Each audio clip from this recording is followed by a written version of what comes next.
मैं संजीत कुमार आपका एपिसोड 27 में स्वागत करता हूं। आज हम लोग पढ़ेंगे एपिसोड 27।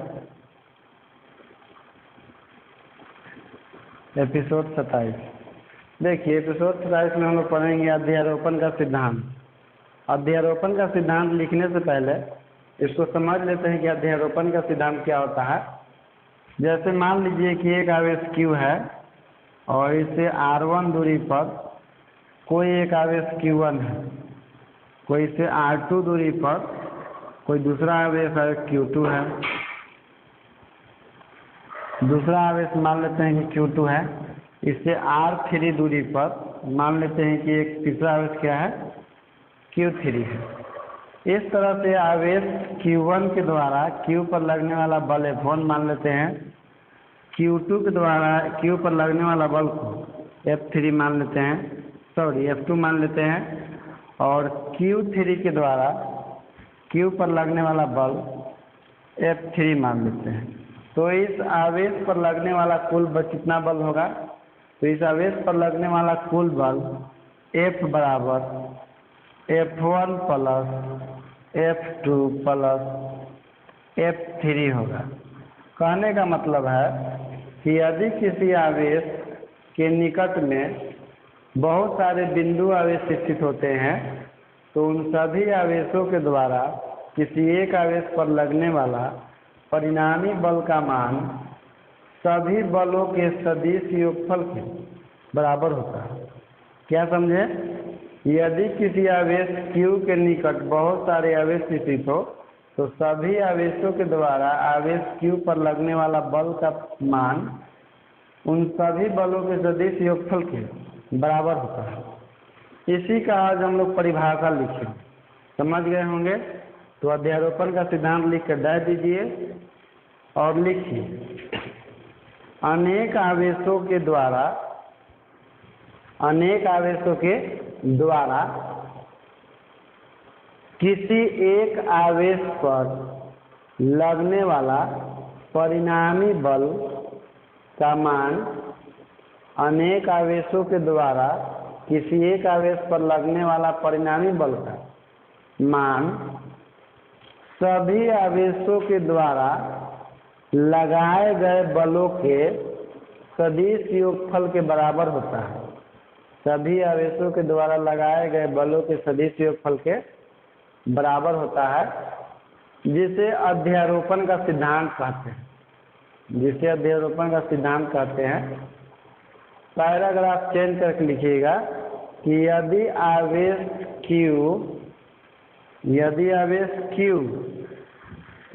के निकट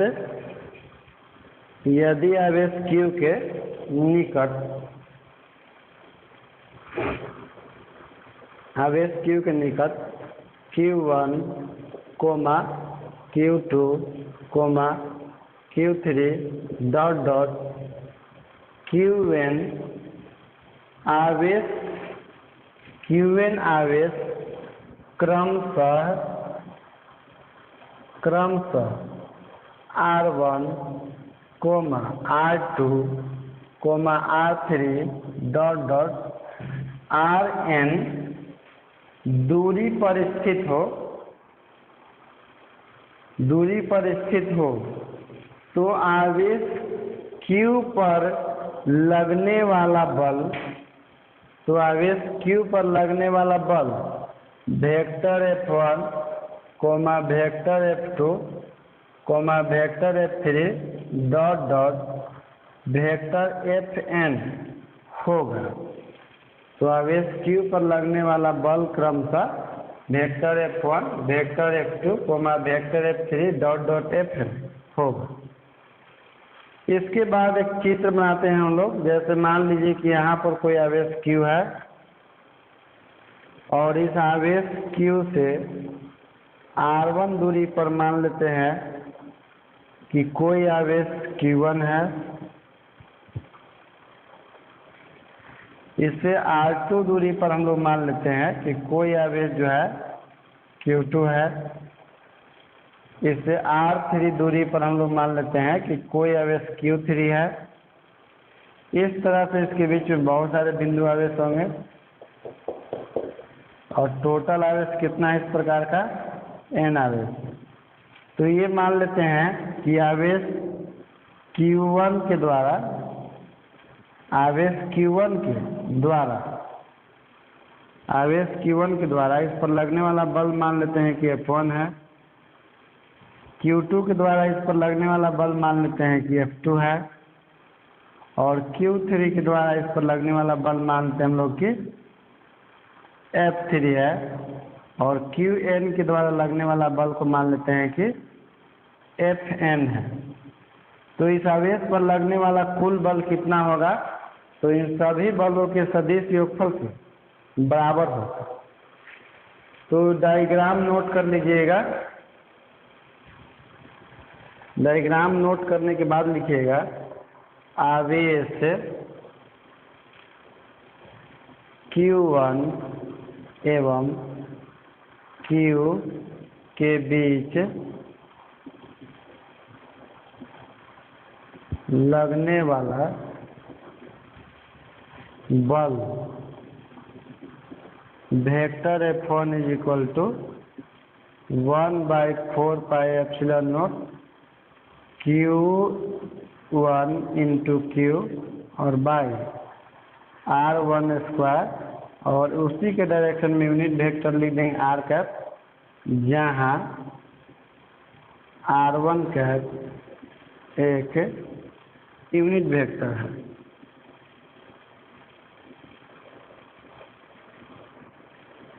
जहाँ R1 कैप एक यूनिट वेक्टर है। इसके बाद इसी प्रकार से अन्य आवेशों के द्वारा Q पर लगने वाला हम लोग बल ज्ञात कर लेंगे। इसी प्रकार से अन्य आवेशों के द्वारा Q पर लगने वाला बल ज्ञात कर लेंगे। तो F2 इज इक्वल टू कितना हो जाएगा, 1/4 पाई एप्सिलॉन नॉट और Q1 इंटू Q और बाई Q2 होगा यहाँ पर, Q2 इंटू Q और R2 का स्क्वायर और R2 कैप। इसके बाद हम लोग इधर लिखते हैं F3 इज इक्वल टू हो जाएगा 1/4 पाई एप्सिलॉन नॉट और Q3 into Q by R3 का स्क्वायर और R3 का। इसके बीच में बहुत सारी आवेश होगी तो बहुत सारा बल लगेगा। इसके बाद लिखते हैं Fn is equal to 1/4 pi epsilon naught Qn into Q और बाई Rn का स्क्वायर और Rn कैप। तो देखिए आवेश Q1 के द्वारा Q पर लगने वाला बल का मान F1 है। आवेश Q2 के द्वारा Q पर लगने वाला बल का मान F2 है। और आवेश Q3 के द्वारा Q पर लगने वाला बल F3 है। और इस तरह से बहुत सारे आवेश हैं। तो इस तरह से आवेश Q पर लगने वाला कुल बल कितना होगा, तो इन सभी बलों का जो योगफल होगा वही आवेश Q पर लगने वाला कुल बल होगा। तो इसके बाद हम लोग लिखेंगे, इतना उतारने के बाद लिखिए, अध्यारोपण के सिद्धांत के अनुसार, अध्यारोपण के सिद्धांत के अनुसार आवेश Q पर लगने वाला परिणामी बल, अध्यारोपण के सिद्धांत के अनुसार आवेश Q पर लगने वाला परिणामी बल, Q पर लगने वाला परिणामी बल vector F is equal to vector F1 plus vector F2 plus vector F3 plus dot dot 1/4 pi epsilon naught, sorry इसको हम लोग Fn लिख देते हैं। देखिए सब में एक बात कॉमन है, F1 का जो वैल्यू है तो इसमें 1/4 पाई एप्सिलॉन नॉट और Q कॉमन है। इसमें भी 1/4 pi epsilon not Q common है, उसमें भी 1/4 pi epsilon not Q common है। तो हम लोग क्या करते हैं कि सब में से 1/4 pi epsilon not Q common ले लेते हैं। यानी कि 1/4πε0, और Q क्या करते हैं इसमें से कॉमन ले लेते हैं, तो यहाँ पर बचेगा Q1/R1 का स्क्वायर और R1 का, तो यहाँ पर Q2/R2 का स्क्वायर और R2 का प्लस Q3 और बाई R3 का स्क्वायर और R3 का प्लस डॉट डॉट Qn/Rn का होल स्क्वायर और Rn का। इसके बाद F = Q/4πε0 sigma from I बराबर 1 से I बराबर n QI और बाई RI का होल स्क्वायर RI कैप। कहने का मतलब है कि सिग्मा जो है योगफल का संकेत होता है, और जब किसी विशेष क्रम में योगफल होता है तो उसके लिए हम एक संकेत का प्रयोग करते हैं जिसका नाम सिग्मा होता है, जिसमें हमको 1 से लेकर n तक जोड़ना है। इसलिए देखिए जहाँ जहाँ 1 2 3 था वहाँ पर हम लोग क्या कर दिए I पुट कर दिए। यदि हम लोग इसको एक्सपेंड करेंगे तो फिर इतना ही आएगा 1 Q1/R1 का स्क्वायर R1 का, फिर Q2/R2 का स्क्वायर R2 का। तो सिग्मा जो है आपका योगफल का साइन होता है। ये हम लोग अध्यारोपण के सिद्धांत का पूरा व्याख्या हो गया। इसके बाद हम लोग पढ़ेंगे कि कूलम्ब के नियम का महत्व, कि कूलम्ब के नियम का हमारे दैनिक जीवन में क्या महत्व होता है। तो हेडिंग दीजिएगा कूलम्ब के नियम का महत्व, या इसको एक और टॉपिक के रूप में हम लोग लिख सकते हैं कूलम्ब बल का महत्व। कूलम्ब बल का महत्व, इसलिए हेडिंग दे दीजिए कूलम्ब के नियम का महत्व, या कूलम्ब के या कूलम्ब बल का महत्व। पहला नंबर लिखिए, कूलम्ब बल किसी परमाणु के नाभिक एवं इलेक्ट्रॉनों के बीच कार्य करता है। कूलम्ब बल किसी परमाणु के नाभिक एवं इलेक्ट्रॉनों के बीच कार्य करता है। इसका मतलब समझ लीजिए, हम लोग जानते हैं कि दो आवेशों के बीच में लगने वाला आकर्षण या प्रतिकर्षण बल को ही हम लोग विद्युत बल कहते हैं। और विद्युत बल के बारे में सबसे पहले कूलम्ब नामक वैज्ञानिक ने बताया था, यानी कि जो आवेशों के बीच में लगने वाला आकर्षण या प्रतिकर्षण बल होता है उसी को हम लोग कूलम्ब बल के नाम से जानते हैं। तो हमने अभी आपको पॉइंट लिखाया है कूलम्ब के नियम का महत्व में, कि कूलम्ब बल किसी परमाणु के नाभिक एवं इलेक्ट्रॉनों के बीच कार्य करता है। तो समझ लीजिए, जैसे हम लोग जानते हैं कि परमाणु के नाभिक में प्रोटॉन और न्यूट्रॉन दो कण होते हैं, जिसमें न्यूट्रॉन पर कोई आवेश नहीं होता है, प्रोटॉन पर धन आवेश रहता है।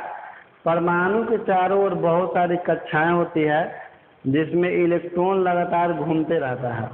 तो इलेक्ट्रॉन एक ऋणावेशित कण है जबकि प्रोटॉन एक धनावेशित कण है। तो इलेक्ट्रॉन और प्रोटॉन के बीच में, यानी कि नाभिक में उपस्थित प्रोटॉन और कक्षा में घूमने वाले इलेक्ट्रॉन के बीच में हमेशा एक आकर्षण बल काम करते रहता है। और हम लोग जानते हैं कि आकर्षण या प्रतिकर्षण बल को ही कूलम्ब बल कहते हैं। इसलिए हमने आपको पॉइंट लिखा है कि कूलम्ब बल किसी परमाणु के नाभिक और इलेक्ट्रॉन के बीच कार्य करते रहता है।